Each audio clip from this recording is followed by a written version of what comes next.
তার কথা জেনেছেন? এটাও এটা হচ্ছে কি যে স্বরাষ্ট্রমন্ত্রীর মন্তব্যের বিষয়ে বোধহয় আমার কথা বলা ঠিক হবে না। যদি স্বরাষ্ট্রমন্ত্রীর কোনো মন্তব্যের বিষয়ে আপনি ক্লারিফিকেশন চান, উনি অ্যাকচুয়ালি এটা বলেছেন কিনা, ওনার ক্লারিফিকেশন আছে কিনা, এনিওয়ে সেটা উনি ভালো বলতে পারবেন, সেটার ব্যাপারে আমি যাবো না। সেটা এবং এই ব্যাপারে আমি মন্তব্য করবো না, এটা শোভন হবে না। সেই ব্যাপারে নিশ্চয়ই কোনো এক সময় তাকে আমন্ত্রণ জানাতে পারেন অথবা আপনারা গিয়ে কথা বলতে পারেন। আমার মনে হয় যে ওনার অবশ্যই কোনো ভালো ব্যাখ্যা আছে ওনার বক্তব্যের সপক্ষে, যদি বলে থাকেন, আমি জানি না বলেছেন কিনা। তো আর যদি বলে থাকেন তাহলে নিশ্চয়ই ওনার ভালো ব্যাখ্যা আছে, সেটা উনি ভালো বলতে পারবেন। আমি এটা বলবো না, কোনো মন্তব্য করবো না। আমি যেটা বলবো এই যে আমরা একটা ডেমোক্রেটিক সোসাইটিতে বসবাস করি, আমরা একটা ইয়াং ডেমোক্রেসি। একটা ইয়াং ডেমোক্রেসি যে সমস্ত গুণাবলী থাকা দরকার, আমার সোসাইটিতে এভরিথিং ইজ প্রেজেন্ট।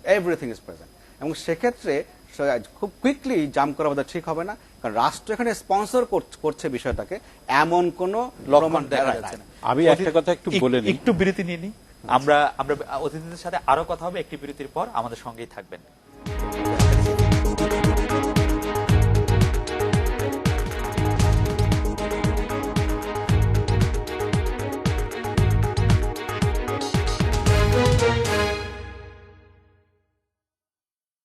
বাতাসে লাশের গন্ধ ভাসে, মাটিতে লেগে আছে রক্তের দাগ। আমি গাইবো গাইবো বিজয়েরই গান। পাক বাহিনী বাংলাদেশের বিভিন্ন স্থানে সম্পূর্ণভাবে বিচ্ছিন্ন ও অবরুদ্ধ। আজ থেকে পঙ্গল মুলুকে মুছাগো রাজত্ব। ৭১-এর সেই আওয়াজ আজও বাজে আমাদের অন্তরে একই সুরে। তাই স্বাধীনতার ৪০ বছর উপলক্ষে গ্রামীণ ফোন নিয়ে এলো মুক্তিযুদ্ধ পোর্টাল। ৭১-৭১-এ কল করলেই শুনতে পাবেন মুক্তিযুদ্ধের দিনগুলোর কথা, গান, কবিতা সহ আরো অনেক কিছু। কাছে থাকুন গ্রামীণ ফোন। জীবাণু হচ্ছে অসুখ বিসুখের কারণ। জীবাণুমুক্ত থাকার আছে ৫টি উপায়। ১, প্রতিদিন গোসলে শুধু লাইফবয়। ২, ৩, ৪, খাওয়ার আগে হাত ধুয়ে নাও প্রতিবার। সকাল দুপুর রাতে। ৫, টয়লেট শেষে সবাই এসো হাত ধুয়ে নিয়ে একবার। মনে রেখো এই ৫ কথা, পরিচ্ছন্নতায় লাইফবয়। প্রতিদিন ৫ সময় লাইফবয়। পড়া লেখার কোনো এক ফাঁকে মুখে চলছে লুকোচুরি, চুপি চুপি মুখে মুখে মুখে মুখে মুখে ব্যস্ত সারাটা দিন, তবু মুখে মুখে মুখে একঘেয়ে মেজাজটা চন্মন মুখে মুখে ডিম আর ফ্রুটসের টাটকা স্বাদে টিফিনের সেরা কেক, টিফিন কেক এখন মুখে মুখে। টিফিন কেক মুখে মুখে। সাবানবার লেবু আর নীলের শক্তি নিয়ে এলো নতুন সার্ফ এক্সেল, যা চকলেট সসের মতো কঠিন দাগ তুলে ফেলে খুব সহজে। নতুন সার্ফ এক্সেল, অনেক রকম দাগ, সমাধান একটাই। একটি হারানো বিজ্ঞপ্তি, পাপলু, শিউলি, সাদেক নামের আমাদের কতিপয় বন্ধু হারানো গিয়াছে।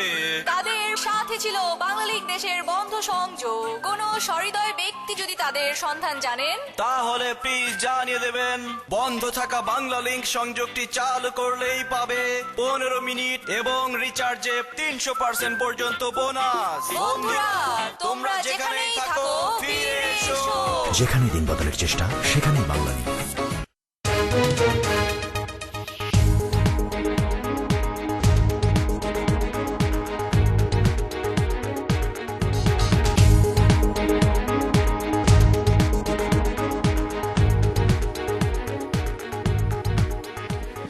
ফিরে এলাম আজকের বাংলাদেশে। জনাব আবেদ খান বলছিলেন এই হত্যাকাণ্ডের সামাজিক প্রেক্ষিত নিয়ে। আমি সামাজিক প্রেক্ষিত নিয়েও বলছিলাম। আমি যে কথাটি বলতে চাচ্ছি খুবই পরিষ্কার ভাষায়, সেটা হচ্ছে যে দুর্বলতা এবং ব্যর্থতা দুটো কিন্তু এক করে মিশিয়ে দেখলে চলবে না। এটা হচ্ছে একটা কথা। আর একটা জিনিস যে কথাটা আমি বলতে চাই সেটা হচ্ছে, এটা বুঝতে পারলাম না আবেদ ভাই, দুর্বলতা এবং ব্যর্থতা। সরকারের দুর্বল ভূমিকা আর সরকারের ব্যর্থতা এক জিনিস নয়। আমি বলছি ব্যর্থতা যেমন বাংলাদেশে ক্রিকেটে দুর্বল দল কিন্তু ব্যর্থ নয়। এই জিনিসটা ক্রিকেটে দুর্বল দল হতে পারে কিন্তু ব্যর্থ নয়। কারণ ব্যর্থ নয়, তার সফলতার ধারাবাহিকতার ভেতর দিয়ে একসময় আসে আর কি, এইটাই। কিন্তু আরেকটা জিনিস, যে জিনিসটা হচ্ছে যে আমরা যে কোনো কিছুতেই কিন্তু হঠাৎ করেই ইনস্টিটিউশনগুলোকে আক্রমণ করে ফেলছি। ইনস্টিটিউশনটাকে আক্রমণ করা মানে কি, আমি র্যাব আমরা প্রথমেই কিন্তু আইডেন্টিফাই করে নিচ্ছি র্যাব ও অমুক অমুক করেছে, র্যাব করেছে, তার মানে দ্য ইনস্টিটিউশন ইটসেলফ ক্রিমিনাল একটা অ্যাক্টের সঙ্গে জড়িত, অথবা পুলিশ, অথবা আদালত, যে কোনো কিছু, আদালত নষ্ট হয়ে গেছে। প্রত্যেকটা ইনস্টিটিউশন কিন্তু এইভাবে যদি প্রশ্নবিদ্ধ করে দেওয়া যায় তাহলে এটাকে ফেইল্ড স্টেট করার মতো একটা পরিবেশ এবং পরিস্থিতি সৃষ্টি করে। ভাই আপনাকে বিনয়ের সাথে একটা প্রশ্ন করি, বিএনপি আমলে আপনি কি র্যাব, বিএনপির আদালত এদেরকে আপনি প্রশ্নবিদ্ধ করেন নাই আপনার লেখাতে?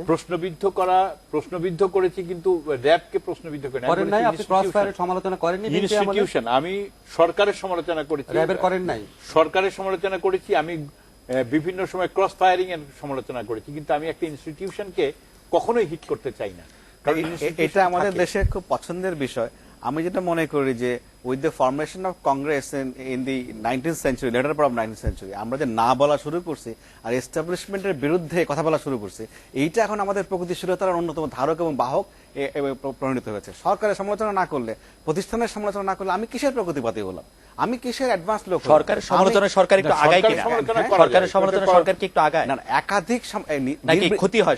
আমি যেটা বলতে চাই, নির্বিচার সমালোচনা অবশ্যই সবাইকে ডিসকারেজ করে। আমরা যে যেটা ভালো কাজ করেছে সেটাকে প্রশংসা করা উচিত। কারোই কোনোই ভালো কাজ নাই কারো, আমি সুনির্দিষ্টভাবে কিছু বলতে চাই না, কিন্তু আমরা দেখি যে কোথাও বসলেই সে ইনস্টিটিউশন সরকারের সমালোচনা করতে সবাই এগিয়ে আসে। এবং অনেকের আমি রেসপেক্ট সহকারে বলছি, অনেকের পাস্ট সম্পর্কে আমাদের এত ঝরঝরে ধারণা, তাদেরকেও দেখি আবার সমালোচনা করে এবং বিভিন্ন ধরনের কথাবার্তা বলে, যেগুলো বলে তারা অতিমাত্রায় প্রগতিশীল প্রমাণ করতে চায়, এবং এগুলো যে কত হাস্যকর নিজেরাও বুঝতে পারে না। আমাদের আমি যেটা বলতে চাই সেটা হচ্ছে যে ইভেন ডেভিলকে তার ডিউ দেওয়া উচিত। আপনার যে ভালো কাজ করেছে তার ভালো কাজ বলতে হবে। যেটুকু আমাদের রাষ্ট্রের নাগরিক হিসেবে দায়িত্ব কি আমার সরকারের সমালোচনা করা, নাকি বিদ্বেষপূর্ণ সমালোচনা করা, নাকি সরকারকে গঠনমূলক সমালোচনা করে সহায়তা করা, সেটা দেখতে হবে। আমরা দেখি বিদ্বেষমূলক সমালোচনা, আমরা গঠনমূলক সমালোচনা করতে চাই, বিদ্বেষমূলক সমালোচনা নয়। এই পর্যায়ে আমরা কথা বলছি খুলনা 2 আসনের সংসদ সদস্য মহানগর বিএনপি সভাপতি নজরুল ইসলাম মঞ্জুর সাথে।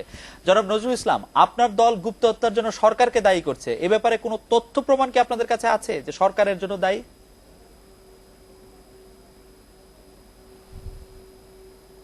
ধন্যবাদ আপনাকে। এই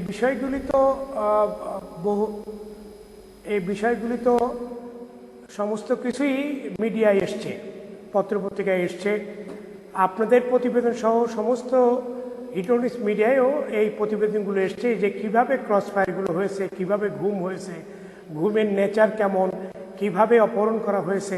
আমরা মনে করি যে এগুলি প্রমাণ করেছে যে সরকারের মধ্যে থেকে কেউ এই কাজগুলি করছে।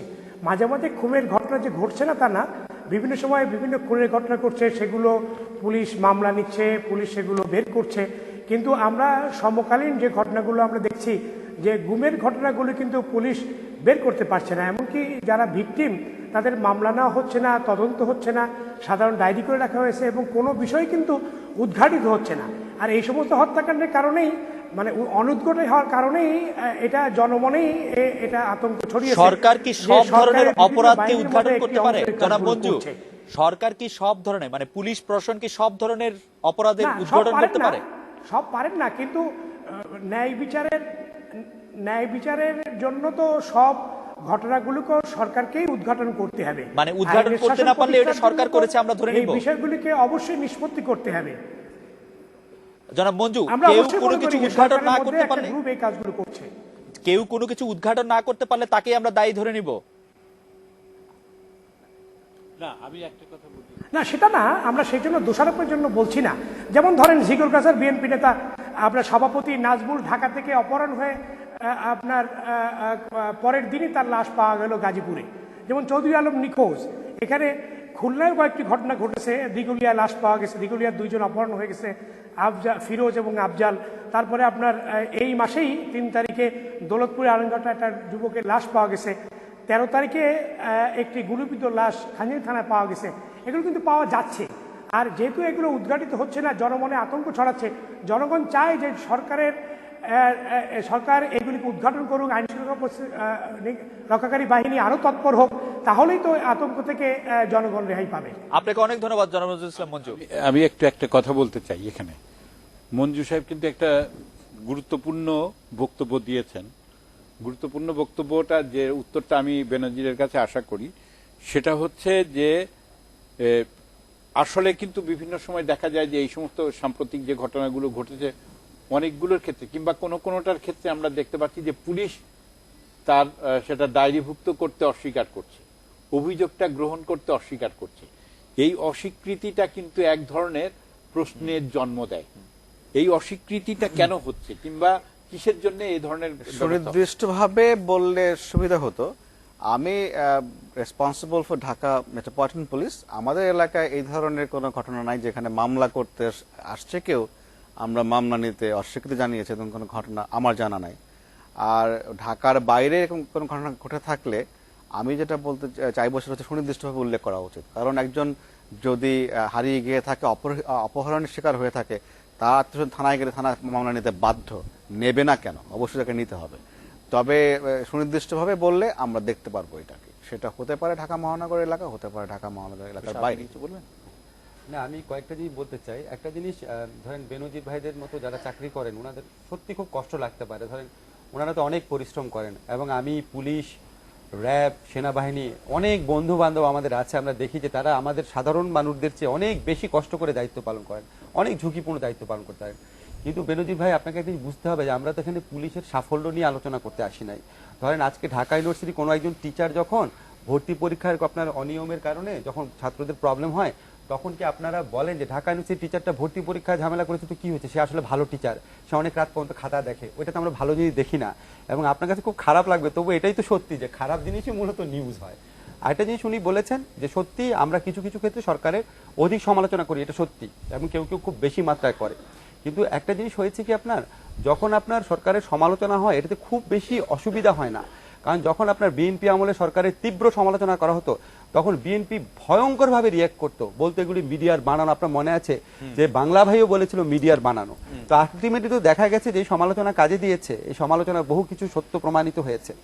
আরেকটা ব্যাপার হচ্ছে কি, আমাদের স্পষ্টভাবে যেটা মনে রাখতে হবে সেটা হচ্ছে আমাদের এনফোর্স ডিসঅ্যাপিয়ারেন্স বা গুপ্ত হত্যা গুমের ক্ষেত্রে যে আন্তর্জাতিক কনভেনশন আছে 2010 সনে, এবং এই সম্পর্কে যে ডিক্লারেশন ছিল যেটা বহু আগে করা হয়েছিল, এই সমস্ত প্রত্যেকটা জায়গায় একটা কথা ক্যাটাগরিক্যালি বলা হয়েছে, গুপ্ত হত্যা সরকারি বাহিনী করছে কি করছে না, তার চেয়ে গুরুত্বপূর্ণ ব্যাপার হচ্ছে গুপ্ত হত্যা বা গুম হলে সরকারের সবচেয়ে বড় যে দায়িত্ব সেটা হচ্ছে উন্মোচন করার ব্যর্থতা। যদি এটা এমনকি জামাতও করে থাকে, ঠিক আছে, আমরা তর্কের খাতিরে ধরে নিলাম, এমনও হতে পারে পলিটিক্যাল কারণে হয়তো যুদ্ধাপরাধের বিচার হয়তো জামাত করছে ধরে নিলেন, তো নির্দিষ্টভাবে গভর্নমেন্টকে ধরে বলতে হবে যে এ করেছে, এইভাবে করেছে। আমি আরেকটু বলি আপনাকে, আমরা কি গভর্নমেন্টকে যথেষ্ট সময় দিয়েছি? না, আমি আরেকটু কথা বলি আপনাকে। আরেকটা জিনিস হয় কি, একটা যখন এতগুলো যখন ঘটনা ঘটে, এমনও তো হতে পারে এখানে গভর্নমেন্ট কিছু করেছে, হয়তো বিরোধী দল দু একটা করেছে, হয়তো পেশাদার অপরাধীরাও দেখেছে আরে গুপ্ত হত্যার একটা পরিবেশ সৃষ্টি হচ্ছে, তারাও করেছে, এখন করলে সবাই সরকারের দোষ দিবে। সবকিছু মিলিয়েও তো হতে পারে। বেনজির ভাই আমার চেয়ে অনেক ভালো বলতে পারবে, যখন এই ধরনের সামাজিক অপরাধ ঘটতে থাকে তখন বহু ধরনের চক্র এই সমস্ত সুযোগ সুবিধা নেওয়ার চেষ্টা করে। যেটাই ঘটে না কেন, ধরেন আমরা নিরাপত্তাটা চাবো কার কাছে? আমি কিন্তু একবারও আওয়ামী লীগ শব্দটা উচ্চারণ করি নাই, সরকারের কাছে। সরকার, বিকজ আপনার যত বলেন আপনি পুলিশ, আনসার, আর্মি, বিচার বিভাগ কিন্তু সরকারের অংশ, বিচার বিভাগ সরকারের পার্ট, সব তো সরকার। জনগণ কি করতে পারে? আমরা চিৎকার করতে পারি, সেই চিৎকার মাঝে মাঝে অতিরিক্ত চিৎকার হতে পারে, কিন্তু আমাদের অতিরিক্ত চিৎকার শুনে যদি আপনারা বিরক্ত হন, তাহলে আপনারা যারা ভিক্টিমাইজড হয়েছে, যাদের বাবা সন্তান হারানো গেছে, তাদের যে স্বজনদের কান্না, সেই কান্নাটা শুনেন, তখন আপনারা বুঝতে পারবেন যে হ্যাঁ। এবং আমি একটা যে বিশ্বাস করি, ধরেন আজকে বেনজির ভাই পুলিশের দায়িত্ব পালন করছেন, উনার দায়িত্ব পালন করলে কিন্তু আমি এক্স্যাক্টলি উনার ল্যাঙ্গুয়েজে কথা বলতাম, কিন্তু উনার ড্রেসের আড়ালে, উনার ইউনিফর্মের আড়ালে উনিও তো একটা মানুষ, উনিও তো দেশপ্রেমিক, উনি আমার চেয়ে বেশি ভালোবাসেন। এখন আমি যে কারণে ইনস্টিটিউশনের ব্যাপারে আবেদ ভাইয়ের সাথে একমত, আমি মনে করি পলিটিক্যাল লিডারশিপ যদি ঠিক থাকে, সরকারের মধ্যে থাকা লোকগুলা যদি ঠিক থাকে, স্বরাষ্ট্রমন্ত্রী যদি এফিশিয়েন্ট হয়, দায়িত্ববান হয়, অভিজ্ঞ হয়, সরকারের ভেতরে থাকা আপনার সচিব যেমন স্বরাষ্ট্র সচিব আছেন, ওনারা যদি অভিজ্ঞ হয়, দায়িত্ববান হয়, সরকারের পলিটিক্যাল যদি আপনার গুডউইল থাকে, তাহলে অবশ্যই বাংলাদেশে পুলিশ, র্যাব সহ আইন শৃঙ্খলা রক্ষাকারী বাহিনী অনেক ভালো ভালো কাজ করতে পারে। আশা করবো যে এরকম করবে। আমি এখানে বলতে চাই একটা, যে তার মানে কি আসিফে বলতে চান বাংলাদেশে পুলিশরা ভালো কাজ করে নাই? আরো ভালো কাজ করতে পারে। আচ্ছা, আরো ভালো কাজ, অবশ্যই ভালো কাজ করতে, আরো ভালো কাজ করতে পারে। আমি যেটা বলতে চাই, ভালো তো শেষ নাই, ভালো নেভার এন্ডিং, এবং ভালো কোনো স্ট্যান্ডার্ড নাই। What is the benchmark of ভালো? আপনার কাছে কি মনে হয় বাংলাদেশের পুলিশ অনেক ভালো কাজ করেছে? আমার কথা আপনার কথাই আমি আসছি, আমার কথা হচ্ছে ভালোর বেঞ্চমার্কটা কি? কি হলে বলবো যে এর চেয়ে ভালো আর নাই। যদি জনমনে কোনো আতঙ্ক না থাকে, মূল জনগণের পুলিশের ব্যাপারটা প্রতি হচ্ছে আস্থা থাকে। Right, that is the point. এটা হচ্ছে পারসেপশন, মানুষ কি ভাবে। আর পারসেপশন তৈরি হয় হচ্ছে এই যে ওপিনিয়ন বিল্ডার্সদের দিয়া। এই পত্রপত্রিকা যদি আমরা ক্রমাগতভাবে আতঙ্ক ছড়াই, তাহলে ওপিনিয়নটা কি হবে?